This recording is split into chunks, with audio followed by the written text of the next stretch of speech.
नमस्कार मित्रमैत्रिणींनो, आपण आज पाहणार आहे कॉलरचा टॉप विथ स्लीवलेस आणि सगळ्यात आधी आपण माप पाहू। आपल्या टॉपची लांबी आहे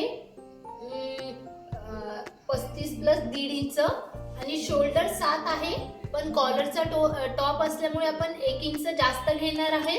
आणि त्याच्यानंतर आपली मोंडा खोली येईल 6.5 इंच, कारण स्लीवलेस आहे तर लुजिंग ठेवलं तर आपण डेप्थ वाढते, म्हणून आपण टाईट घेण्यासाठी अर्धा इंच कमी घेत आहे शोल्डर पेक्षा, रेग्युलर पेक्षा।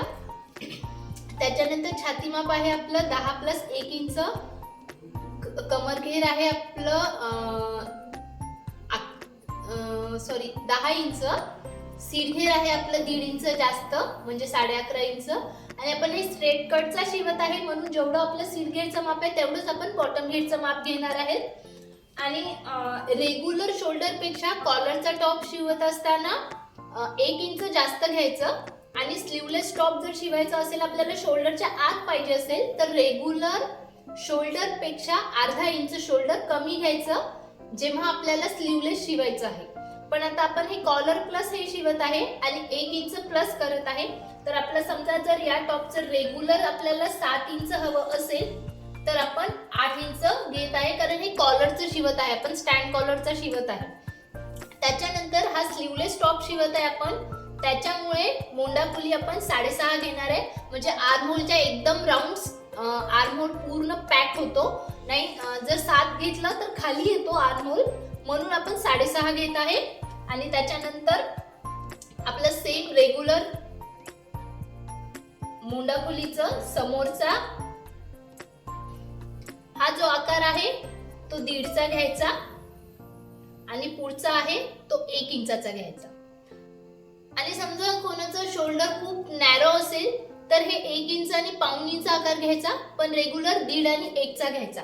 आणि कॉलरच्या टॉपचे सगळ्यात महत्त्वाचं म्हणजे हे जे आपण घेतलेलं आहे मोंडा खोलीचं माप, हे आहे आपलं 6.5, तर 6.5चा सेंटर काढायचा, 6.5चा आलं सेंटर 3.25, जे काही आहे जो काही मोंडा खोलीचं माप येईल त्याचं सेंटर काढायचं आणि प्रॉपर 1.5 इंच आत किंवा 2 बॉक्स आत यायचं मोंडा खोलीचा आकार देण्यासाठी। आता हे आपण बॅक साईडचा आकार देऊन घेणार आहेत आधी, हे आहे आपलं बॅक साईडचं माप। आता फ्रंट साईडचं माप घेताना इथून स्लाइड तिरपं घ्यायचं, हे पाहू शकता तुम्ही, आणि त्याच्यानंतर हे मोंढ्याचा आकार घ्यायचा। हा झाला आपला फ्रंट साईडचा मोंढ्याचा आकार आणि हा झाला आपला बॅक साईडचा आकार। हे का बरं घ्यायचं, जर आपण स्लीव्ज लावलं तर चोळ नाही आले पाहिजे, प्लेट्स पडतात कधी कधी, तर हा आकार न घेतल्यामुळे प्लेट्स पडतात, तर हे कंपल्सरी हा आकार मोंढ्याचा द्यायचा कॉलरच्या टॉपला। त्याच्यानंतर शोल्डर पासून 13 इंच रेग्युलर आपण खाली येतो कमरेसाठी तसंच यायचं। आणि हे आपण छाती माप घेतलेलं आहे 10 प्लस 1 इंच आणि कमर घेर येईल 10 इंच, कारण छाती मापापेक्षा 1 इंच कमी घ्यावं कमर घेर कधीही। त्याच्यानंतर सीट घेरसाठी कमरेपासून 7 इंच खाली यायचं। त्याच्यानंतर कमर घेर पेक्षा रेग्युलर साठी 1.5 इंच जास्त घ्यायचं, आणि जर व्यक्ती जाड असेल तर सीट घेर 2 इंच जास्त घ्यायचं। त्याच्यानंतर आपण हा स्ट्रेट कटचा टॉप शिवत आहे, तर जेवढं आपलं सीट घेरचं माप आहे तेवढंच आपण बॉटम घेरचं माप घेणार आहे 11.5, आणि हे सगळे पॉइंट्स जॉईन करून घ्यायचे।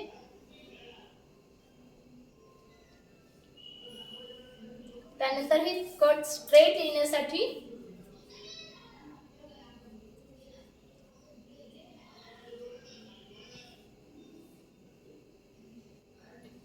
आणि नंतर स्टँड कॉलर अटॅच कशी करायची ते पण आपण नेक्स्ट व्हिडिओमध्ये पाहणारच आहे। त्याच्यानंतर हे 1.5 इंच वरती यायचं नेहमीप्रमाणे आणि 8 इंचावर पॉइंट करायचा, हे 8 इंचावर पॉइंट आणि हा आकार देऊन घ्यायचा। हा झाला आपला पूर्ण टॉपचं ड्राफ्टिंग।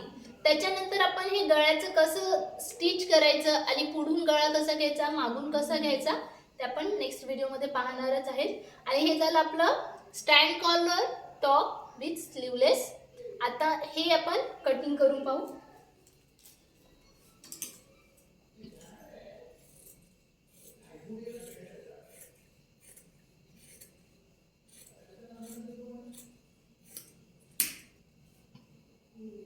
तुम्हाला एखादं कोणतं वेगळं जर पाहायचं असेल किंवा कटिंग हे पाहिजे तर तुम्ही कमेंटमध्ये सांगू शकता.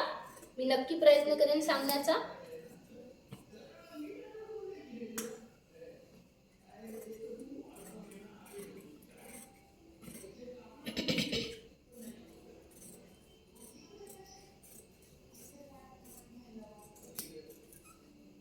आणि हा सेम बॅगचा आकार पूर्ण कापून घ्यायचा.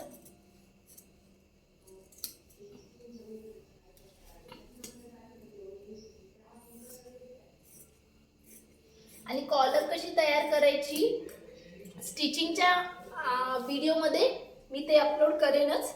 आता हे झालं आपलं पूर्ण टॉपचं कटिंग. हे आता आपल्याला फ्रंट साईडचं कटिंग करायचं आहे. तर आतला एक लेअर आपण काढून घेणार आहे टॉपचा, हे पाहू शकता तुम्ही. आणि त्याच्यानंतर फ्रंट साईडचं आपण कटिंग करणार आहे.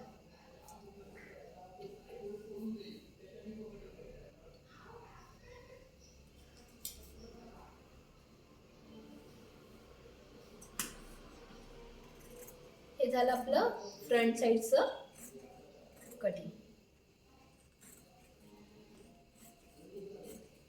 आपण गोट पाइपिंग कशानेही आपण हे करू शकतो स्लीवलेस साठी. आणि हे झालं आपलं फ्रंट साईडचं कॉलरच्या टॉपचं कटिंग. व्हिडिओ आवडला असेल तर लाईक करा, शेअर करा, सबस्क्राईब करा. थँक्यू.